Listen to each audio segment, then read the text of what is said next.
ஞாயிற்றுக்கிழமையில காலை வேளையில போன் மாற்றி வரவேற்றுக் கொள்கிறோம். நேரத்தில் ஆரம்பித்த வேலையை நாம் துவங்கலாம்.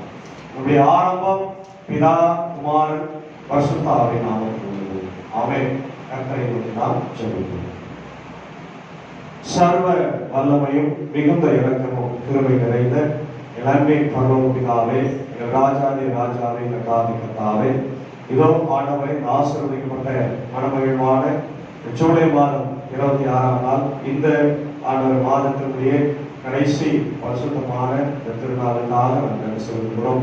ஆண்டவரே, கடந்து போன வாரம் முழுவதுமா எங்களோடு இருந்து எங்களை காத்து வழிநடத்தினீர், ஆசீர்வதித்திருக்கிறேன். இந்த புதிய நாளையும் ஆண்டவரை ஆசீர்வதியும்.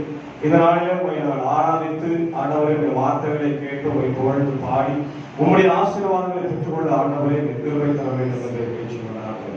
இந்த நாளின் இறை செய்தி, பாடல் வேலை, ஜெப வேலை எல்லாவற்றையும் ஆசீர்வதி. ஆண்டவரை இந்த ஆறுதல் பங்கு பெற்றிருக்கிற ஒவ்வொருவருக்கும் நல்ல சுகம் மகிழ்ச்சியோடு தந்து வழிநடத்தும். இந்த ஆறுதல் என்னோடு கூட இணைந்து ஆடல் நடத்தி கொண்டிருக்கிற சாரோடையும் எடுத்து பயன்படுத்தும். இந்த ஆறுதலை ஆடல் பங்கு பெற்றிருக்கிற என்னுடைய சொல்லிக்கிறோம். இன்னும் வந்து கொண்டிருக்கிற திருச்சபை மக்கள் யாவரையும் கொஞ்சம் சேர்த்தலும் நிறைய ஆசைகளை தந்து கொண்டிருக்கிறோம். நிறைய பலப்படுத்தும், இடத்திலே பயன்படுத்தும். இயேசுவின் மூலம் சொல்லிக்கிறோம். நல்ல ஆவை ஆவை ஆண்டவரை பயன்படுத்த 103வது ஞான பாடல் பார்ப்போம். எல்லாருக்கும் மாவட்டத்தில் கர்த்தாவின் கர்த்தரை 103வது ஞான பாடல்.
கடவுளே, உமது திருநாமம் எப்படி விளங்குகிறதோ அப்படியே உமது புகழும் பூமியின் கடையாளர்கள் பரியந்தம் விளங்குகிறது.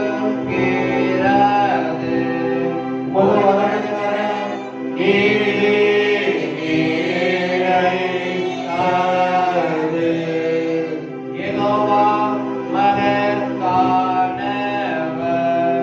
அவர் நமது கடவுளின் திருநகரத்திலும் நமது பரிசுத்த பர்வதத்திலும் மிகவும்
இன்றைக்கு வாசிக்க வேண்டிய சங்கீத பகுதி 125.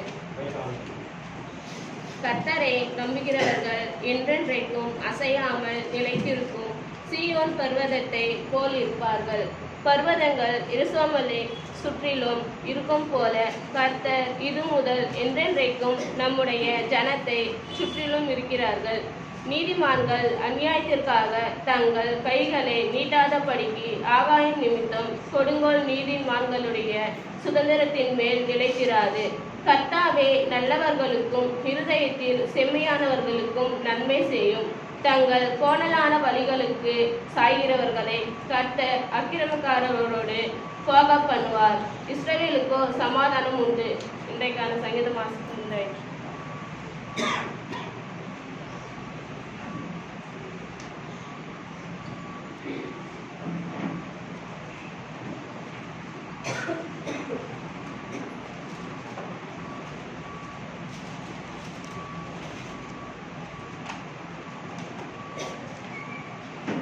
இன்றைக்காக வாசிக்க வேண்டிய பழைய ஏற்பாட்டு பகுதி உபாகமம் 7ஆம் அதிகாரம் வசனங்கள் 6 முதல் 9 வரை வாசிக்க கேட்போம்.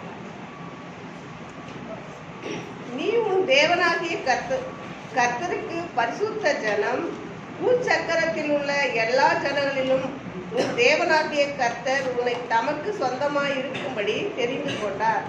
சகல ஜனங்களிலும் நீங்கள் திரட்சியான ஜனம் என்று கர்த்தர் உங்கள் பேரில் அன்பு வைத்து உங்களை தெரிந்து கொள்ளவில்லை. நீங்கள் சகல ஜனங்களிலும் கொஞ்சமாயிருந்தீர்கள். கர்த்தர் உங்களில் அன்பு கூர்ந்ததினாலும் உங்கள் பிதாக்களுக்கு இட்ட ஆணையை காக்க வேண்டும் என்பதினாலும் கர்த்தர் பலத்த கையினால் உங்களை புறப்பட பண்ணி அடிமைத்தன வீடாகிய எகிப்து நின்று அதன் ராஜாவான பார்வோனின் கையினின்று உங்களை மீட்டு கொண்டார்.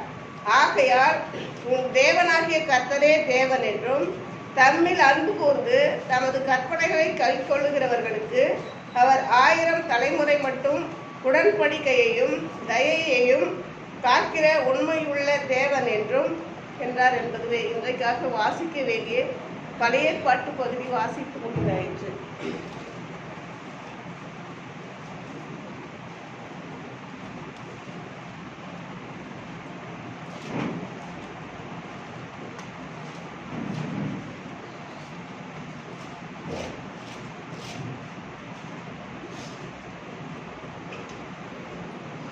இன்றைக்காக வாசிக்க வேண்டிய நிருப பகுதி ரோமர் 8ஆம் அதிகாரம் 28 முதல் 39 வரை. அன்றியும் அவருடைய தீர்மானத்தின்படி அழைக்கப்பட்டவர்களாய் தேவனிடத்தில் அன்பு கூறுகிறவர்களுக்கு சகலமும் நன்மைக்கு ஏதுவாக நடக்கிறதென்று அறிந்திருக்கிறோம். தம்முடைய குமாரன் அநேக சிநேகிதருக்குள்ளே முதற் பேரானவனாய் இருக்கும் பொருட்டு தேவன் எவர்களை முன்குறித்தாரோ அவர்களை தமது குமாரனுடைய சாயலுக்கு ஒப்பாய் இருப்பதற்கு முன்குறித்திருக்கிறார். எவர்களை முன்குறித்தாரோ அவர்களை அழைத்தும் இருக்கிறார். எவர்களை அழைத்தாரோ அவர்களை நீதிமான்களுமாய் ஆக்கியிருக்கிறார். எவர்களை நீதிமான்களாய் ஆக்கினாரோ அவர்களை மகிமைப்படுத்தியும் இருக்கிறார். இவைகளை குறித்து நாம் என்ன சொல்வோம்? தேவன் தம்முடைய பட்சத்தில் இருந்தால் நமக்கு விரோதமாய் இருப்பவன் யார்? தம்முடைய சொந்த குமாரன் என்றும் பாராமல் நம் எல்லோருக்காகவும் அவரை ஒப்பு கொடுத்தவர் அவரோடு கூட மற்ற எல்லாவற்றையும் நமக்கு அருளாதிருப்பது எப்படி? தேவன் தெரிந்து கொண்டவர்கள் மேல் குற்றம் சாட்டுகிறவன் யார்? தேவனே அவர்களை நீதிமான்களா ஆக்கிறவர். ஆக்கினைக்குள்ளாக தீர்க்கிறவன் யார்? கிறிஸ்துவே மரித்தவர், அவரே எழுந்தும் இருக்கிறவர், அவரே தேவனுடைய வலது பாசத்திலும் இருக்கிறவர், நமக்காக வேண்டுதல் செய்கிறவரும் அவரே. உமது நிமித்தம் எந்நேரமும் கொல்லைப்படுகிறோம், அடிக்கப்படுகிறோம், ஆடுகளைப் போல எண்ணப்படுகிறோம் என்று எழுதியிருக்கிறபடி நேரிட்டாலும் கிறிஸ்துவின் அன்பை விட்டு நம்மை பிரிப்பவன் யார்?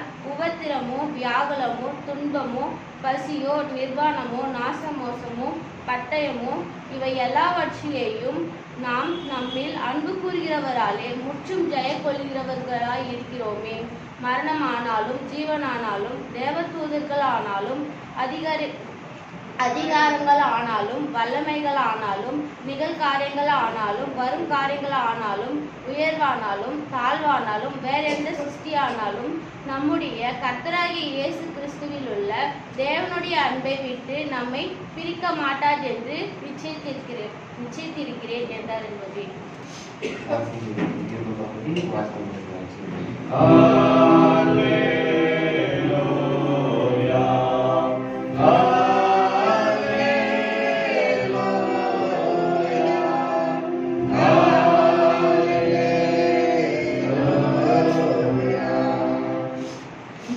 வாசிக்க வேண்டிய சுவிசேஷ பகுதி மத்தேயு எழுதின சுவிசேஷம் 13ஆம் அதிகாரம் 44 52 வரை வாசிக்க கேட்போம்.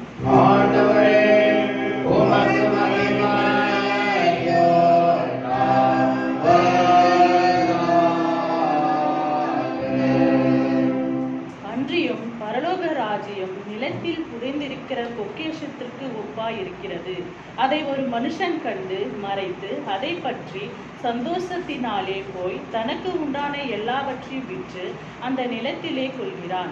மேலும் பரலோக ராஜ்யம் நல்ல முத்துக்களை தேடுகிற வியாபாரிக்கு ஒப்பாயிருக்கிறது. அவன் விலை உயர்ந்த ஒரு முத்துக்களை கண்டு போய் தனக்குண்டான எல்லாவற்றையும் விற்று அதை கொள்கிறான். அன்றியும் பரலோக ராஜ்யம் கட்டப்படுவதனாலே போடப்பட்டு சகலவிதமான மீன்களையும் சேர்த்து வாரி கொள்ளுகிறவனுக்கும் வலைக்கும் ஒப்பாயிருக்கிறது. அது நிறைந்த போது அதை கரையிலே இழந்து உட்கார்ந்து நல்லவைகளை கூடையிலே சேர்த்து ஆகாதவைகளை எரித்து போடுவார்கள். இப்படியே உலகத்தின் முடிவிலே நடக்கும். தேவதூதர்கள் புறப்பட்டு நீதிமான்களின் நடுவில் இருந்து பொல்லாதவர்களை பிரித்து அவைகளை அக்னி சூளைக்குள்ளே போடுவார்கள். அங்கே அழுகையும் பற்கடிப்பும் உண்டாயிருக்கும் என்றார். பின்பு இயேசு அவர்களை நோக்கி, இவைகளை எல்லாம் அறிந்து கொண்டீர்களே என்று கேட்டார். அதற்கு அவர்கள், ஆம், அறிந்து கொண்டோம் ஆண்டவரே என்றார்கள். அப்பொழுது அவர் அவர்களை நோக்கி, இப்படி இருக்கிறபடியினால் பரலோக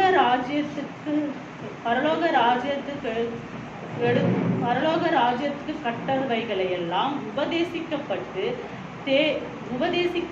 தேநீரான வேத பாரர்கள் எவனோ தன் பொக்கிஷத்தில் இருந்து புதியவைகளை எல்லாம் பழையவைகள் எல்லாம் எடுத்து போடுகிற வீட்டுக்கு எஜமானாகிய மனுஷனுக்கு ஒப்பாயிருக்கிறான் என்றார் என்பதை இன்றைக்காக வாசிக்க வேண்டிய சுவிசேஷ பகுதி வாசித்து முடிந்தாயிற்று.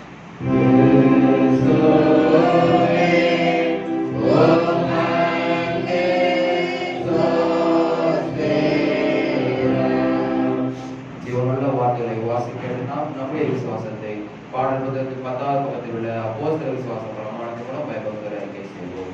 பரலோகத்தில் உலகத்தில் படைத்த சர்வ பிதாவாகிய கடவுளை விசுவாசிக்கிறேன்.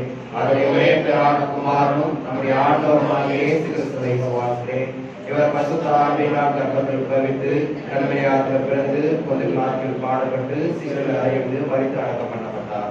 வாராத்தை இறங்கி 3ஆம் நாள் அமர்ந்திருந்து உயிர்த்தெழுந்தார். பரத்துக்கு சர்வ வல்ல பிதாவாகிய கடவுளை வலது வாசம் வீற்றிருக்கிறார்.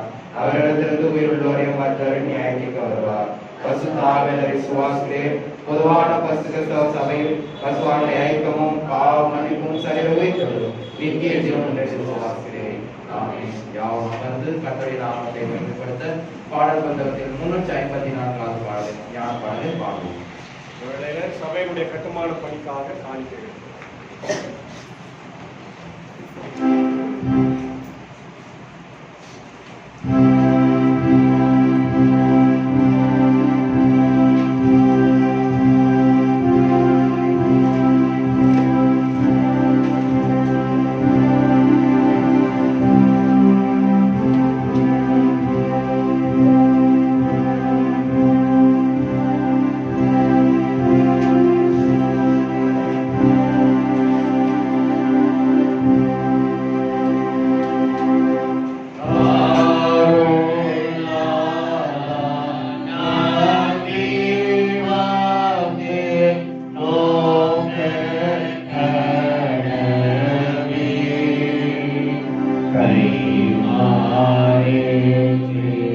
Yeah.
அவங்க வாழ்வியல் சூழ்நிலையில இருந்து அவங்க என்ன சூழ்நிலையில வாழ்ந்தாங்களோ, அவங்க என்னென்ன பயன்படுத்தினார்களோ, வாழ்க்கையில என்ன வேலை செய்தார்களோ, அதை வைத்து என்ன பண்ணாரு, அவர் உவமைகளை சொன்னார். முதல் வாரம் என்ன பார்த்தோம்? 4 விதமான நிலங்களை பார்த்தோம். பாதை, அதான் வழி அருகே, கற்பாறை, முள்ளுள்ள இடம், நல்ல நிலம் இல்லையா? அடுத்தது போன வாரம் என்ன பார்த்தோம்? கோதுமையும் களையும் இல்லையா? இது எல்லாமே ஒரே ஒரு கான்செப்டை தான் குறிக்கும். நல்லா நீங்க புரிஞ்சுக்கணும். ஏசாமி தன்னுடைய ஊழியத்துல ஒரே கான்செப்டை தான் ஒரு மையமாக வைத்து ஊழியம் செய்தார். என்னது? பரலோக ராஜ்யம் இல்லையா? கடவுளுடைய ராஜ்யம், பரலோக ராஜ்யம், கர்த்தருடைய ராஜ்யம். இப்ப அத தன்னுடைய வாழ்க்கையில எல்லா சூழ்நிலையிலும் அவர் மக்களுக்கு போதித்து வந்தார். பல்வேறு சூழ்நிலையில அவங்க ஆண்டவருடைய வார்த்தைகளை கேட்டாங்க. இப்ப இன்றைக்கும் ஆண்டவர் 3 விதமான ஒரு உதாரணங்களை வைத்து அவர் என்ன பண்றாரு, அந்த மக்களுக்கு பரலோக ராஜ்யத்தை பற்றி பேசுறாரு. எல்லாம் கவனிங்க. நம்முடைய கிராமங்கள் எல்லாம் ஒரு 50 வருஷத்துக்கு முன்னாடி வீடு கட்டும் போது, தோண்டும் போது என்ன கிடைக்கும்? புதையல் கிடைக்கும். அது அவங்களே வச்சுக்குவாங்க. உடனே ஒரே ராத்திரில பணக்கார ஆயிடுவாங்க இல்லையா? பெரிய மாடி வீடு, கார் வாங்குறது என்ன, ஸ்கூட்டர் வாங்குறது என்ன, நிலம் வாங்குறது என்ன. ஆனா இப்ப புதையல் அங்கங்கே கிடைக்குது. கிடைத்தாலும் எங்க போகுது? கவர்மெண்ட்டுக்கு சொத்து சொல்லிட்டாங்க. என்ன புதையல் எங்க என்ன இது கிடைத்தாலும், ஒரு குண்டுமணி கிடைத்தாலும் யாருக்கு சொந்தம்? கவர்மெண்ட்டுக்கு சொந்தம். அப்ப யாரும் என்ன பண்ண முடியாது, எடுக்க முடியாது. இதுதான் புதையலுடைய இன்றைய நிலைமை. இப்போ இன்னைக்கும் ஒரு சில இடங்கள்ல கிடைத்து கொண்டுதான் இருக்கிறது. சரி, ஏன் அது புதையலா வைத்தார்கள்? எதுக்கு வைக்கணும்?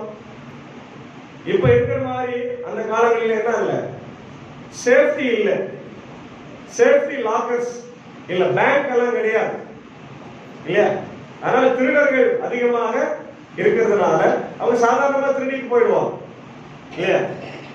எங்க வழி எங்க போகும்போது அல்லது வீடுகள்ல இருக்கும்போது சாதாரணமா அவங்க திருடுவாங்க. அதனால என்ன பண்றாங்க, அன்னைக்கு இருந்த கொஞ்சம் சொத்து சேர்த்து வச்சிருக்கிற மக்கள் அல்லது பெரிய செல்வந்தர்கள், வியாபாரிகள் எல்லாம் தங்களுடைய பொருட்களை ஒரு பெரிய பானையிலோ அல்லது ஒரு பெரிய பெரிய அந்த பாத்திரங்கள்ல போட்டு தங்களுடைய நிலத்துல என்ன பண்ணுவாங்க, புதைத்து வைப்பார்கள்.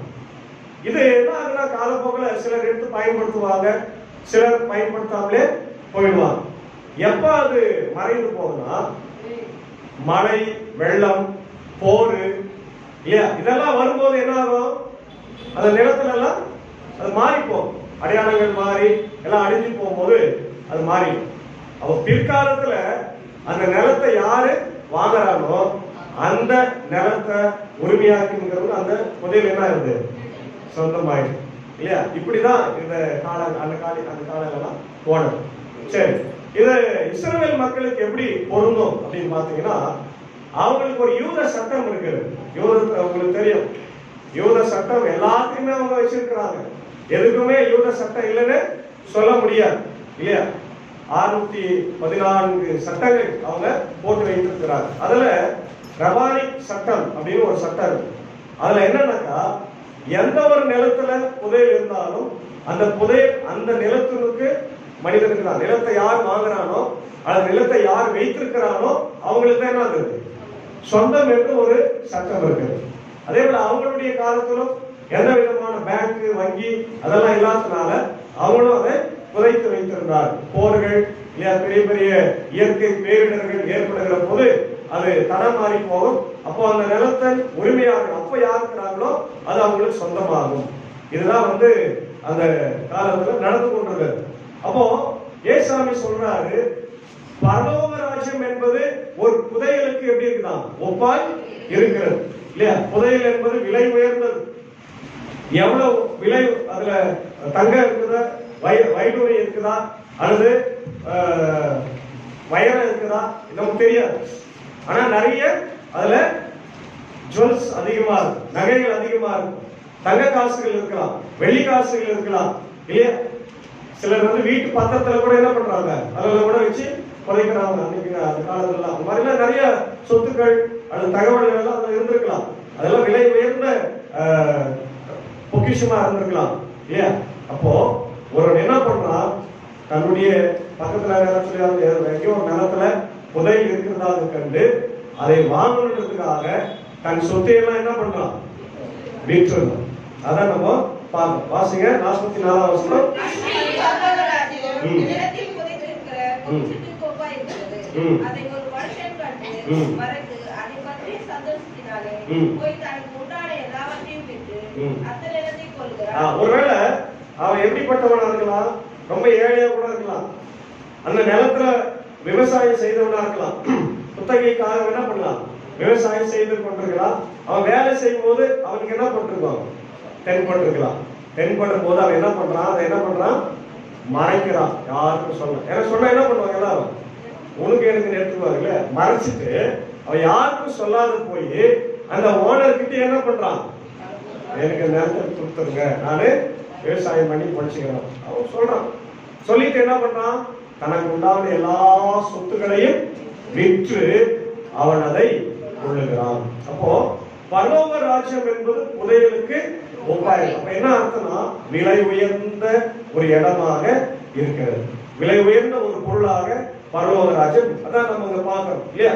அவன் என்ன பண்றான், எதிர்பார்க்காம அவனுக்கு அது கிடைக்கிறது. திடீர்னு அவன் கிடையாது, வேலை செஞ்சிருக்கலாம், நிலத்துல உழுது கொண்டிருக்கலாம், அல்லது கொத்தி கொண்டிருக்கலாம், கடைப்பிடிக்க கொண்டிருக்கலாம், ஏதாவது ஒண்ணு செய்து கொண்டிருக்கலாம். அந்த நேரத்துல அவனுக்கு அது கிடைக்கிறது. திடீர் என்று கிடைக்கும். ஏன்னா எப்படி கிடைக்குது, திடீர் என்று கிடைக்கிறது இல்லையா? அதுக்கு ரெண்டாவது மறைக்கப்பட்டது. பரலோக ராஜ்யம் எல்லாருக்கும் ஆண்டவர் சொல்ற எல்லாருக்கும் உரியதுதான். ஆனா எல்லாரும் அதை என்ன பண்ண முடியாது, சுதந்திரிக்க முடியாது. அது மறைத்து வைக்கப்பட்டிருக்கிறது. நம்ம போய் அதை தேடணும். எப்படி நம்ம போய் தேடணும், அது மாதிரி தேடினா மட்டும்தான் கிடைக்கும். மூன்றாவது சந்தோஷம் கிடைத்தது. அவன் அதை பார்த்த உடனே என்ன பண்றான், சந்தோஷப்படுகிறான்.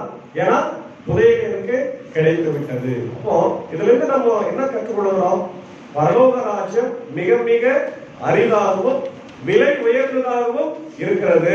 அதனால நான் என்ன பண்ண போறேன், இத நானு வாங்க போறேன்னு சொல்லி அவன் வாங்குகிறான். இது ஒரு முக்கியமான உதாரணமா பார்க்கணும். பிலிப்பியர் 3:8 பவுல் என்ன சொல்றார் பாருங்க, கிறிஸ்துவை அடையும் பொருட்டு எல்லாவற்றையும் நான் என்ன பண்றேன், நஷ்டம் என்று எண்ணினேன். அப்போ இந்த புதையல் யாரு, புதையல் எதை குறிப்பிடுகிறதுங்க, இயேசுவை குறிப்பிடுகிறது. அல்லேலூயா. அப்ப இயேசுவை நாம் பெற்றுக் கொள்வதற்கு, இயேசுவை அடைவதற்கு நம்ம என்ன செய்யணுமா, கடற்கரை போய் எல்லாம் சொத்தை விட்டுட்டு வந்துடணும். என்ன எல்லாம் சொத்து என்ன பண்ணுங்க, சர்ச்சு பேர்ல எழுதிருங்க, ஈஸ்டர் சர்ச் கட்டி முடிச்சிடலாம், ஒரே மாசம் கட்டிடலாம். கரெக்டா இல்லையா? இது எப்ப நடந்துச்சு, ஆதி அப்போஸ்தலர்கள் இதெல்லாம் செய்தாங்க. தங்களுடைய சொத்துக்கள் எல்லாம் சபை கொடுத்துட்டாங்க, யாரும் அவன் தங்களை வெச்சுக்கல. அப்போ பவுல் என்ன சொல்றாருன்னா, நான் இயேசுவை பெரும் பொருட்டு எனக்கு உண்டானவற்றை எல்லாவற்றையும் என்ன பண்ணேன், நஷ்டம் என்று எண்ணினேன். நல்லா கவனிங்க, நீ எவ்வளவுதான் சம்பாதித்தாலும் உன் வாழ்க்கை 70-80 வருஷம் தான். அதுக்கு மேல நீ வாழ முடியாது. ஒருவேளை மருந்து மாத்திரம் சாப்பிட்டா 100 வருஷம் வாழலாம் இல்லையா?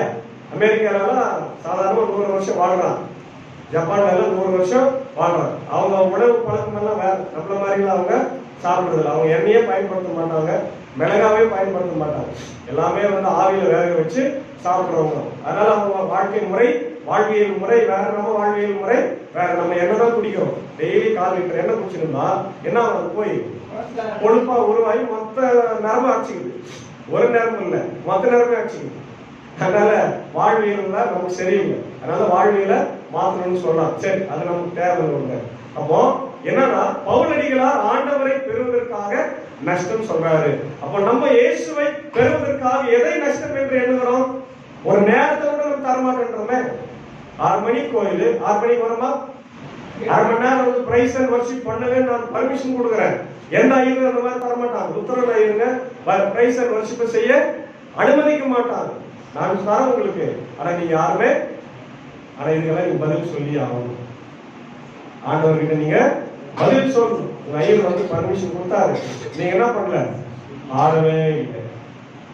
நீங்க சொன்னோம் எங்களுக்கு பாடவே தெரியாது, எங்களுக்கு பேச மட்டும் தெரியும் அப்படின்னு சொல்லிருக்கீங்களா? ஆண்டவர்கிட்ட சொல்லிட்டு சரி நீங்க அது பதில் சொல்ல போறீங்க, எனக்கு தெரியாது, என்னுடைய கடமை நானு செய்யறேன் இல்லையா? அப்ப ஆண்டவருக்காக நம்ம எதை நம்ம இழக்கிறோம்? எதுவுமே நம்ம இழக்கிறதுக்கு தயாரா இல்லையே. அப்ப எப்படி நம்ம ஆண்டவரை பெற முடியும்? இன்னைக்குதான் தண்ணி வருது, இன்னைக்குதான் ரெஸ்ட் எடுக்கணும். தம்பி ஜெபம் பண்ண மாதிரி 6 நாள் ஓடினே இருக்கிறோம் வேலைக்கு. இன்னைக்கு தான் எனக்கு கொஞ்சம் தூங்குறோம், ஒரு 7:30 மணிக்கு கோயிலுக்கு வரேன், மெசேஜ் முடிச்சிடும். மெசேஜ் இன்னைக்கு என்ன செய்யுன்னு கேட்க முடியாது. தூக்கத்தை தொலைத்தால்தான் இயேசுவை பெற முடியும். அல்லேலூயா. தூக்கத்தை தொலைக்கணும், என் ஆண்டவருக்காக நீ தொலைக்கணும். உங்களுக்கு அது கொஞ்சம் பிராக்டிஸ் வரும், ஆண்டவருக்காக வரும். ஏன்னா 100 வருஷம் சபை, 100 வருஷம் சபைன்றது வந்து ஒரு 1000 பேர் 2000 பேர் இருக்குதுன்றது கணக்கு இல்லை. எப்படி நீங்க வாழ்வியல் முறையில விசுவாசத்துல மாறி இருக்கிறீங்கன்றது தான் முக்கியம்.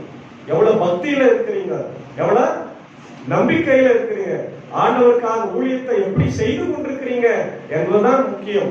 அப்போ ஆண்டவர் என்கின்ற புதையலை பெறுவதற்காக நாம் எல்லாவற்றையும் இழக்கவும் என்ன பண்ணோம்? தயாரா. கொஞ்சம் கடினமானது, ரொம்பவே கடினமானது தான். அதுக்காக நீங்க என்ன பண்ணணும்? தயாரா இருக்கணும். சரி, 2வது முத்து. என்னது? முத்துமணி மாலை போட்டுக்கிறீங்களா? யாரும் போடலையா? ஏன் போடுங்க? வாங்கி போடுங்க, நல்லா இருக்கும், இயற்கையா இருக்கும். வெளியே எங்கன்னா போனீங்கன்னா கடல் ஓரத்தில் விற்பாங்க. நாகர்கோயில் நாங்கள் போனோம்னா எப்பவுமே ஐரம் கொடுக்கும். அதே போல நீங்க வாங்கணும்னா சென்னைக்கு போகலாம். சென்னையில வந்து பீச் ஓரத்துல எல்லாம் விற்பாங்க. கடல்ல இருக்காங்க, கடல்ல இருந்து எடுப்பாங்க. ஆனா அதிகமா எடுக்கிற இடம் எது? தூத்துக்குடி. முத்து எங்க எடுக்கிறாங்க? தூத்துக்குடி. முத்து பாத்துக்கிறீங்களா? எப்படி இருக்கும்? விலையா இல்ல, மிக விலை உயர்ந்தது, அதுவும் ஆபரண விலையில விலை உயர்ந்தது. அப்போ என்ன பண்ற ஒரு மனுஷன் ஒரு முத்துவை வாங்குவதற்காக அல்லது முத்துக்களை வாங்குவதற்காக அவன் என்ன பண்றான்? விலை உயர்ந்த தன்னுடைய சொத்துக்களை எல்லாம் கூட என்ன பண்றான்? தியாகம் செய்யறான். அதான் பார்க்கிறோம். மேலும் பரலோக ராஜ்யம் நல்ல முத்துக்களை தேடுகிற, அவன் ஆல்ரெடி வந்து வியாபாரம் பண்ணிட்டு இருக்கான். அவன்கிட்ட நிறைய முத்துக்கள் இருக்கும் இல்லையா? முத்துக்கள் மட்டும் இல்ல, மற்ற நகைகள் எல்லாம் கூட அவன்கிட்ட இருக்கணும் இல்லையா? அப்ப என்ன பண்றான்? யாரோ ஒருத்தர்கிட்ட நல்ல முத்து இருக்குன்னு கண்டுபிடிக்கலாம். அவனுக்கு தெரியுது, அவங்களுக்கு தெரியும் இல்லையா? பார்க்கும் போதே தெரியும். இப்ப நம்ம கூட போறோம், நம்ம கடைகள்ல பாக்குறோம், எந்த தங்கம் நல்ல தங்கம், இது சொக்க தங்கமா இல்லையா, இது கலப்படம் இருக்குதா இல்ல, எவ்வளவு கலப்படம் பண்ணிக்கிறாங்க அப்படின்னு சிலர் வந்து சிலருக்கு அந்த ஞானம் கடவுள் கொடுக்குறாரு. பார்த்த உடனே என்ன பண்ணுவாங்க? சொல்லிடுவாங்க, வா இது வாங்குப்பா, இது வாங்காத, இது சரியில்லை அப்படி. அப்ப இவனுக்கு தெரியுது, ஏன்னா இவன் அனுபவம் ஜாஸ்தி, இவன் வியாபாரம் ஜாஸ்தி இல்லையா செய்யறான். அதனால நல்ல முத்துக்களை அவன் என்ன பண்றான்? வாங்குறதுக்காக என்ன பண்றான்? தன்னுடைய எல்லா சொத்துக்களையும் விட்டுறான் இல்லையா? அதை என்ன பண்றான்? அதை கொள்ளுகிறான்னா வாங்குறான்னு அர்த்தம் இல்லையா? அப்போ முதல்ல அந்த முத்துக்களை எடுக்கிறவங்க பத்தி நீங்க தெரிஞ்சுக்கணும். உடனே நீங்க தூத்துக்குடி போனீங்கன்னா தூத்துக்குடியில அதை செய்யறாங்க, இப்போ செய்து கொண்டிருக்கிறாங்க. முத்து எப்படி உருவாகுதுன்னு தெரியுமா உங்களுக்கு? சிப்பிக்குள்ள அது என்ன ஆகுதுன்னா, சிப்பி எப்பயாவது வாய் திறந்து இருக்கும்போது அதுல மழை பெய்யும், வானத்திலிருந்து மழை பெய்யும் போது அந்த மழையினுடைய ஒரு தண்ணி சின்ன தூரம் போது அது உள்ள உட்காரும். அப்ப அது மூடி அது பல வருஷங்கள் உருவாகுது. அதுதான் மழை துளி தான் என்ன மாறுது? சிப்பிக்குள்ள இருக்கிற முத்தாக. அதை இறக்கிறதுக்கு என்ன பண்றாங்க? அது எங்க இருக்கும்? சாதாரணமா இடங்கள்ல இருக்காது, கடலின் ஆழத்துல இருக்கும், பல அடி மைலுக்கு. அதை ரொம்ப கஷ்டப்பட்டு எடுக்குவாங்க. நிறைய பேர் அதை இறந்தும் போயிருக்கிறாங்க. அதை எடுக்கிறதே கஷ்டப்பட்டுதான், சாதாரணமா எடுக்கிறது. புதையில கூட தேடும் போது ஒரு 10 அடி 20 அடி 50 அடி ஆழத்துல எடுத்துடலாம். ஆனா இது கடல் உள்ள தேடுறதே கஷ்டம். தேடி அதை எடுத்து எட்டு வந்து வைக்கிறோம். அப்ப எவ்வளவு வேலை வைப்பாங்க? நிறைய வேலை வைப்பாங்க. பரலோக ராஜ்யமும் அவ்வளவு விலை உயர்ந்தது. நீ அதை வாங்கணும்ன்ற உன்னுடைய எல்லாவற்றையும் சொத்துக்களை எல்லாம் நீ விற்று அதை நீ வாங்கிக்கொள். அப்ப இங்க யாரு முத்து? இயேசுதான் முத்து. நல்ல முத்துக்கள் யாரு? இயேசு. அப்போ இத புதையலுக்கும் முத்துக்கு என்ன வித்தியாசம்னா, புதையல் வந்து எதிர்பாராமல் கிடைத்தது. ஆனா முத்து இவன் பார்க்கிறான், இவன் தேடி கண்டுபிடிக்கிறான் இல்லையா?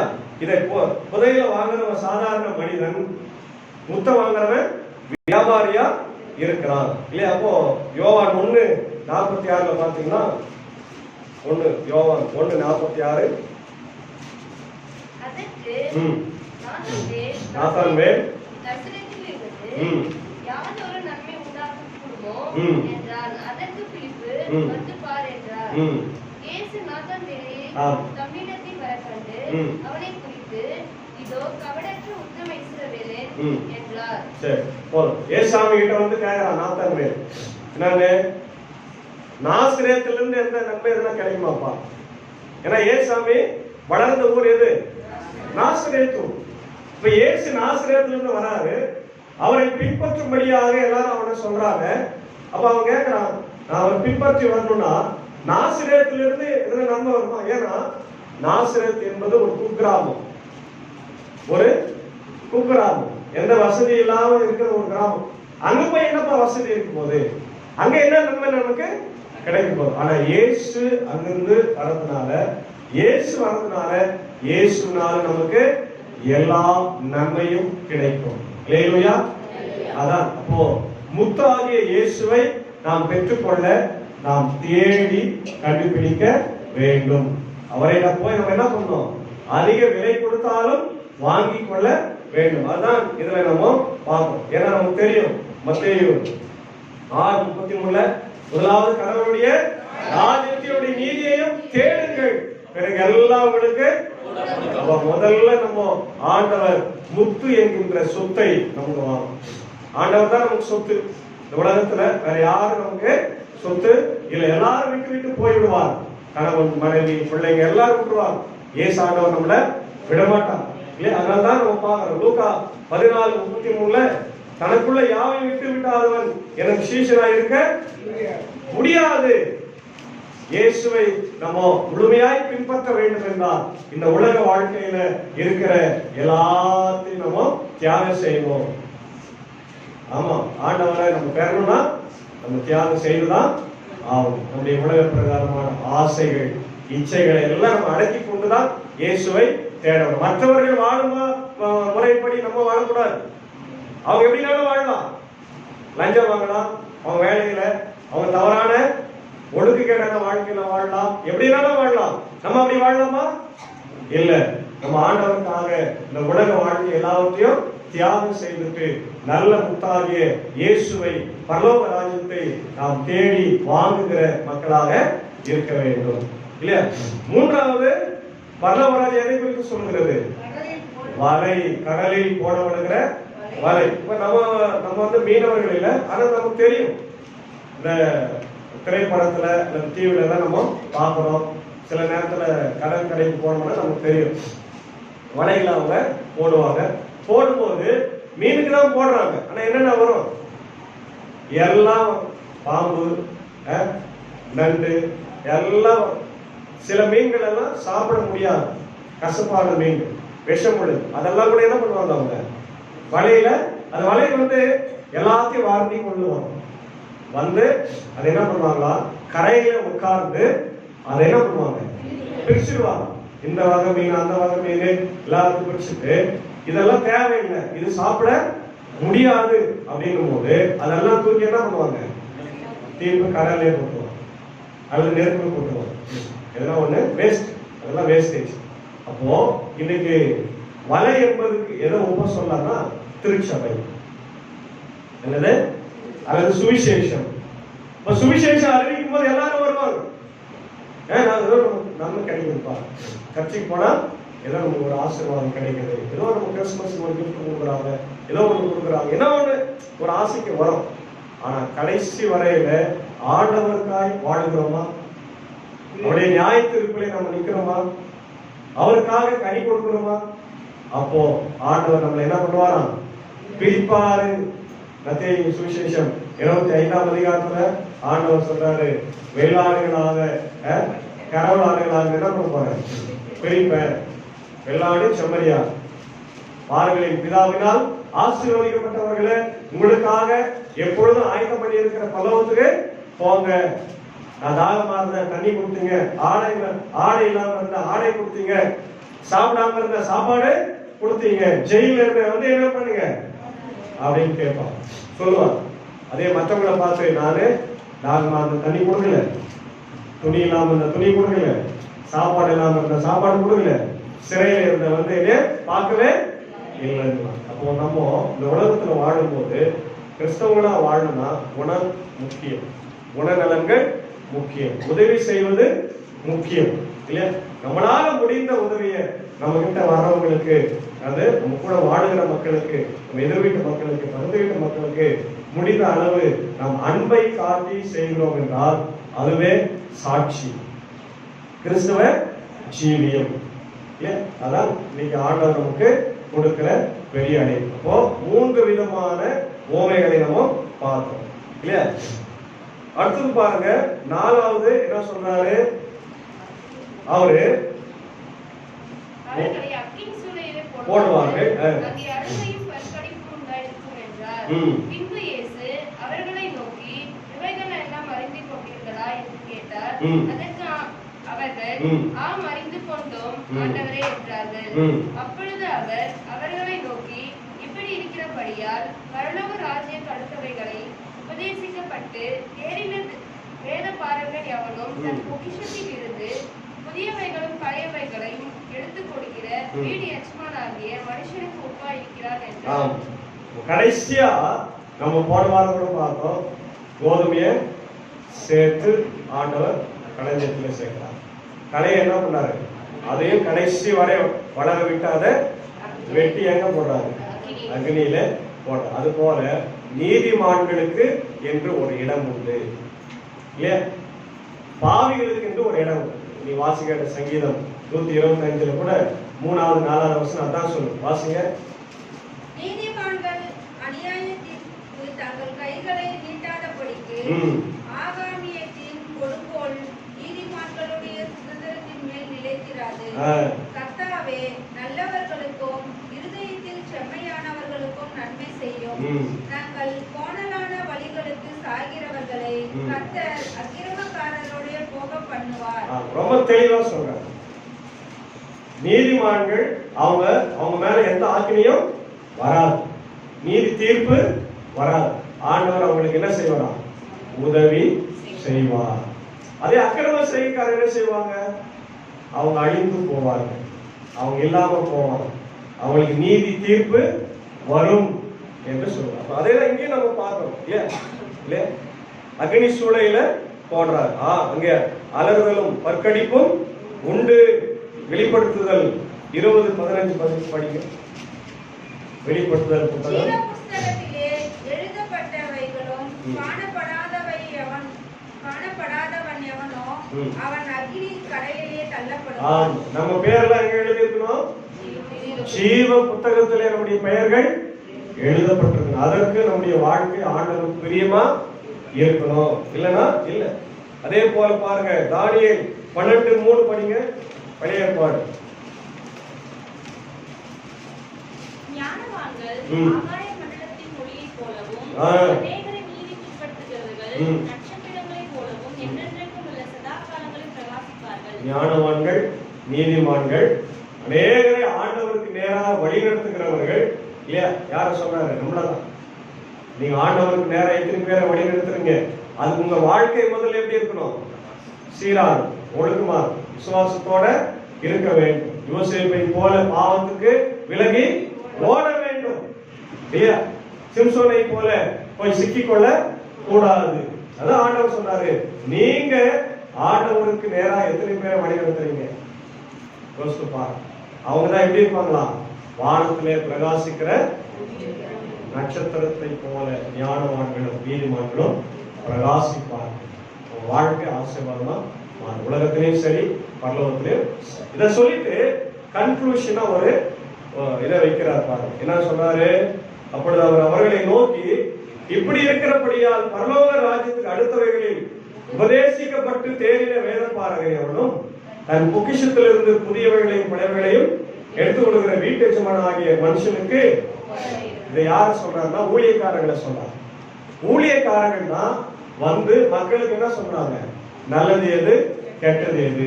பழைய ஏற்பாட்டுல என்ன சொல்லி இருக்குது, புதிய ஏற்பாட்டுல அதான் சொல்ற. அதாவது பழைய ஏற்பாட்டின் வாக்குத்தத்தங்கள் அது கிறிஸ்துவில் நிறைவேறுகிறது. அதே போல புதிய ஏற்பாட்டின் வாக்குத்தத்தங்கள் அதுவும் கிறிஸ்துவில் நிறைவேறுகிறது என்பதை பற்றி இந்த பகுதியில் நம்ம பார்க்கிறோம். தன்னுடைய சீடர்களுக்கும் தன்னுடைய ஊழியக்காரர்களுக்கும் சொல்றாரு, பரலோக ராஜ்யத்தை பற்றிய இந்த சத்தியத்தை எவன் ஒருவன் பிரசங்கிக்கிறானோ அவன் ஆண்டவருடைய பிள்ளையார் இருக்கிறார். இன்னைக்கு நம்முடைய பிரசங்கம் அப்படிதான் இருக்கணும். என்னை குறித்து பிரசங்கம் பண்றது எங்க வந்து நினைக்குது இல்லையா? மனிதர்களை குறித்து பேசுவது, சாட்சி சொல்லலாம், தப்பு இல்லை. ஆனா பிரசங்கத்தினுடைய மையப்பொருள் யார் தான்? ஏசாமி தான். அதை என்னைக்கு மறந்துடாதீங்க. ஏன்னா நம்ம எல்லாம் லுத்தரன்கள். லுத்தரனுடைய விசுவாசம் என்ன? கிறிஸ்துவினால் மட்டுமே, ஆண்டவரால் மட்டும்தான் ரட்சிப்பு, வேற யாரால் நமக்கு கிடைக்காது. சரி, இது ஒரு முக்கியமான சப்ஜெக்ட். பரலோக ராஜ்யம்னா என்ன? அதான் தெரியல. இவ்வளவு நேரம் கேட்டோம், நீங்களே சொல்லிட்டு சொல்லுங்க.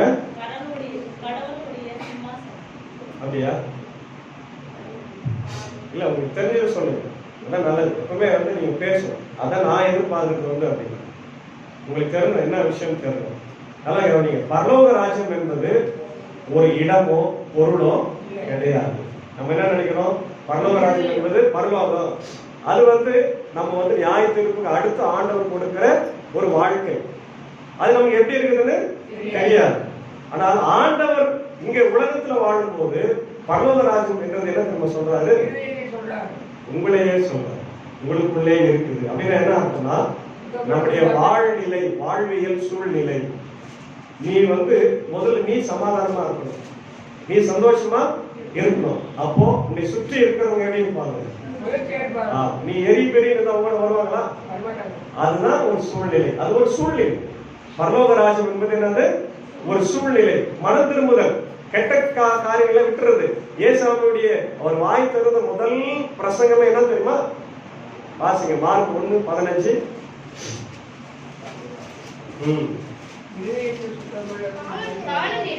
காலம் நிறைவேறிற்று,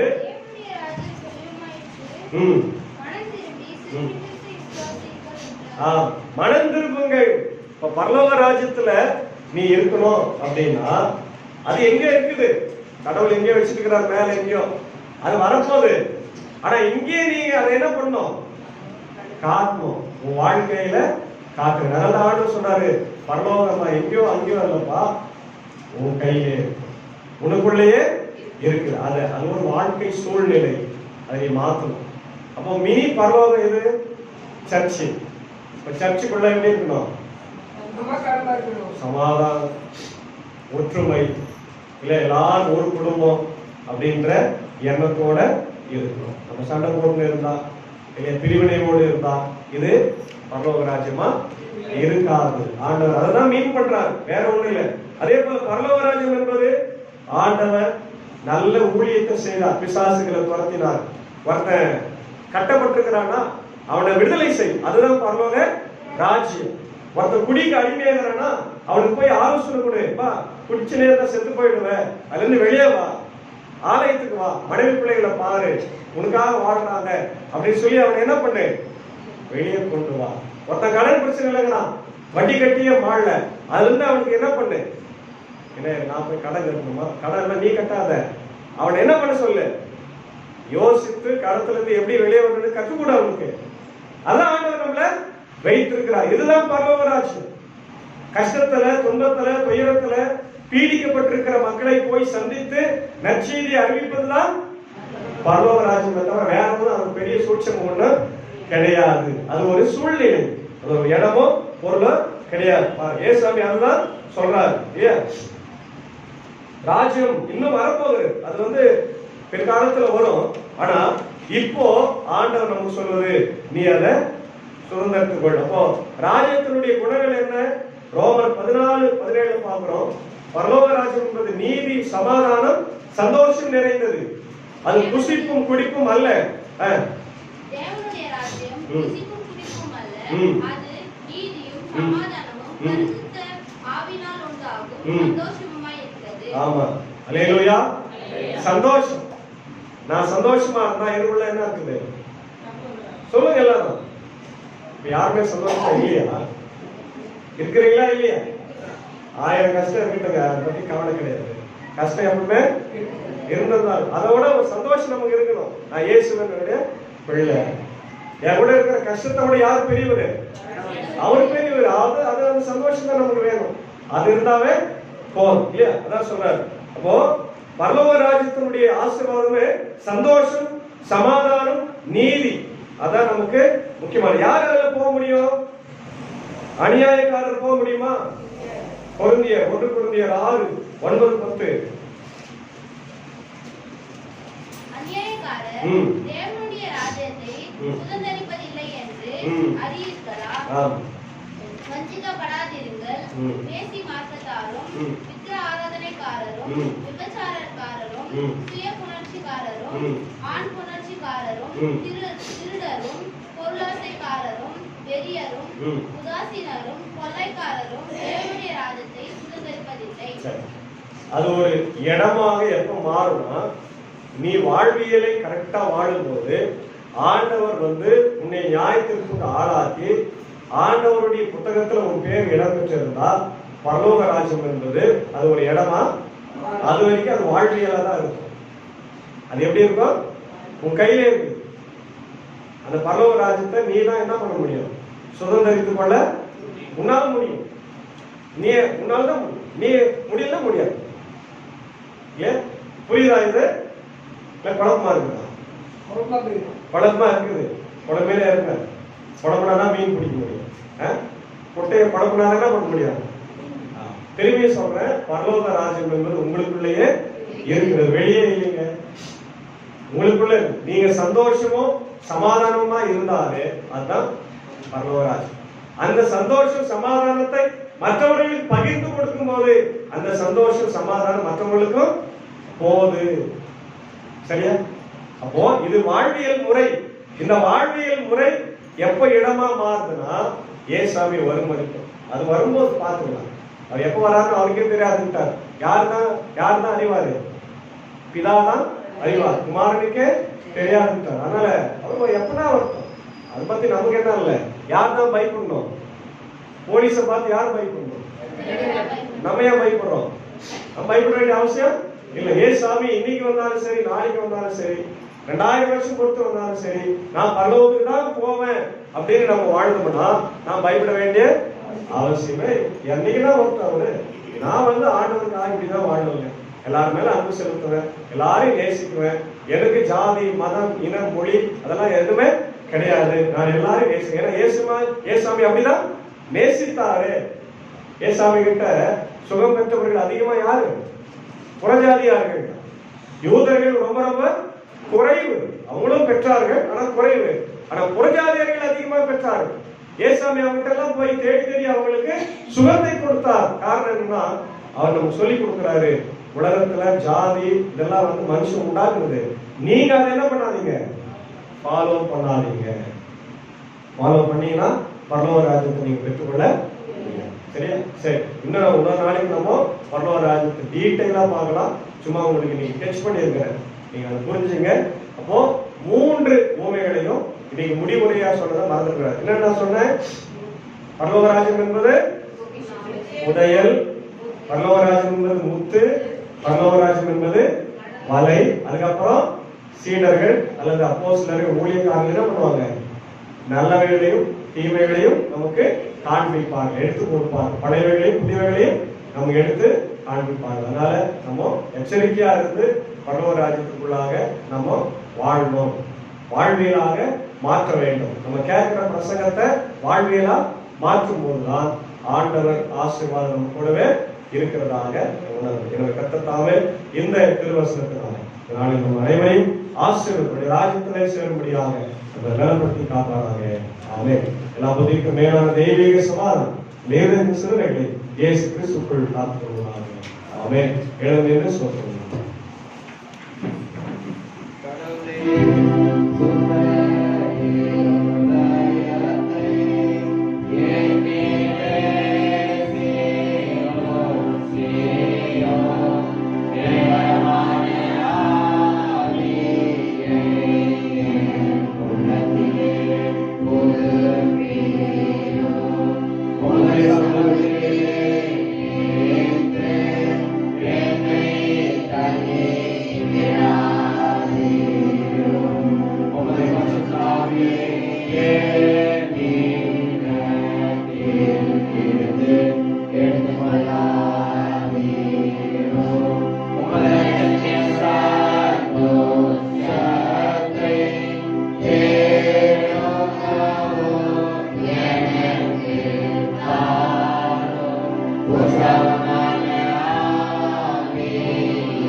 ஜெபிப்போம்.